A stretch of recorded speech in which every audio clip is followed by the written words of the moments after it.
Are there sleeper cells being activated right now in the United States getting ghost signals from Tehran?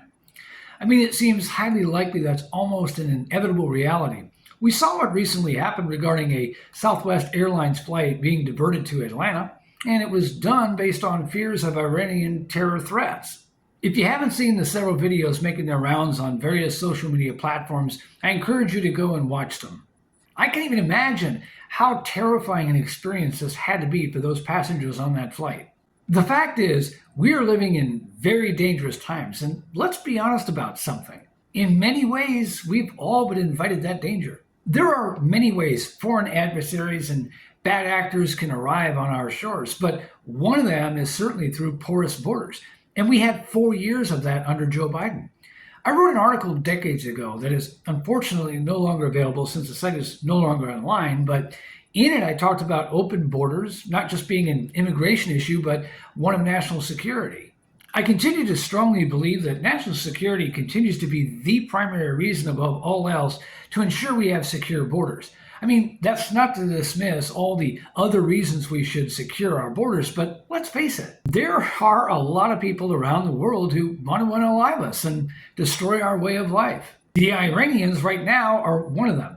There are others aligned with Iran that could be among them too. And at no other time did they have a better opportunity to get their terror cells into the United States than when we just opened up the border and welcomed anyone and everyone to just walk right in.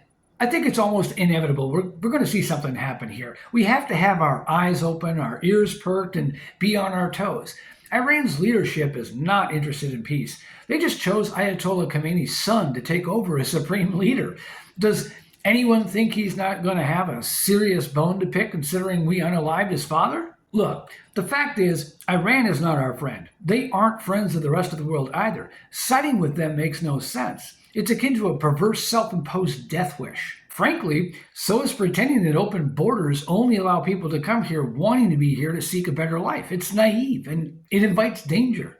Consider that it's estimated that during Joe Biden's open border policy administration that upwards of 16,000 people came into this country that were on terror watch lists. What have they been doing since they got here?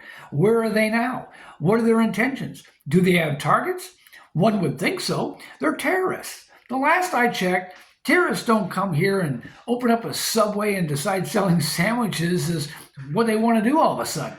Look, if I've said it once, I've said it a million times. What the left is doing, who they are choosing to side with anymore, is more than a little bit disturbing.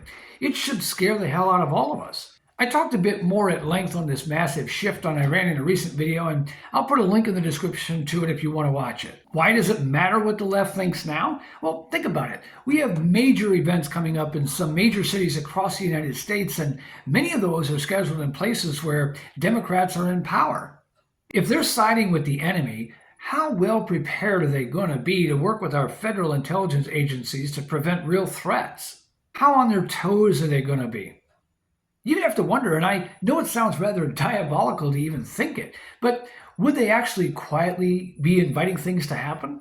Are Democrats becoming today's equivalent of the old kamikaze pilots of the Empire of Japan? I'll link to a short I did showing a recent tirade by James Carville. It ought to give you a great deal of pause. I know it sounds like just a typical thing for a conservative such as myself to say, hey, maybe the left's getting a little too crazy, but I'm starting to wonder if it, isn't also a little bit true. Carville said he wants to hate Trump so much that he can't see straight. Well, okay, what happens when you can't see straight? What happens when you're not thinking?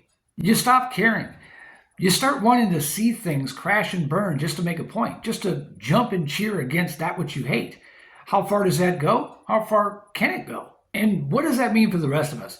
What should we think when suddenly we find ourselves siding with terrorists and countries like Iran that chant death to America? I think we really do have to step back and deeply examine our priorities. This is dangerous stuff, folks. All we have to do is look back at 9/11 and the Boston Marathon to comprehend there are people who mean business when it comes to hating the United States, and we should not consider them friends. The bottom line for me is that I'm absolutely convinced there indeed are active sleeper cells in the United States right now, and they're being given go signals. It's not a matter of if something happens, it's a matter of when and where. What are your thoughts? Should we be concerned about the direction of the left? Is there opposition to Trump becoming a bit dangerous here? Are we sort of begging for danger? What would the advantage for us have been had we left Iran alone and let them have nuclear weapons? Would we have been safer had we ignored the threat and turned a blind eye? If you're on the side of those opposed to the Iran war, why? I want to know your thoughts. I'm also curious to know what your thoughts are on sleeper cells and what their targets might be and what our response should be to them when they do strike. On the flip side, when the bombs go off and those cells do their terror, knowing they came here through our open borders, how do we justify any position not to secure the border?